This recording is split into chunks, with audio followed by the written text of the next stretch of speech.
পদ্মা সেতুর জন্য এখনো আপনার ১০০ টাকা রিচার্জ থেকে ১ টাকা নিয়ে যায় সারচার্জ হিসাবে। এর বিরুদ্ধে আইনি রিট দায়ের করেছেন। কে করেছেন আমরা একটু বিস্তারিত জানার চেষ্টা করি। জনাব মাহফুজ উপদেষ্টা, আপনি কি ঘুমিয়ে আছেন? রিট করতে হয় কেন? আমি এর আগেও এটা বলেছি, বহুবার নিউজ হয়েছে। মোট ১৯ কোটি গ্রাহক আছে মোবাইল অপারেটরদের লিস্ট অনুযায়ী। এক একজনের অনেকগুলো সিমও তো অনেকে কিনে থাকে, যাই হোক সেই হিসাবে ২০১৬ সালের মার্চ থেকে শুরু হয় পদ্মা সেতুর জন্য সার চার্জ। ১০০ টাকায় ১ টাকা নিয়ে যায় আপনার ১০০ টাকা রিচার্জের। সেতুটি ২০২২ সালের ২৫শে জুন উদ্বোধন করা হয়।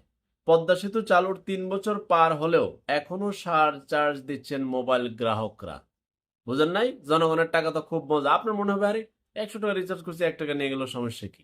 আরে ভাই, সারা বাংলাদেশে প্রতিদিন কত টাকা রিচার্জ হয় এবং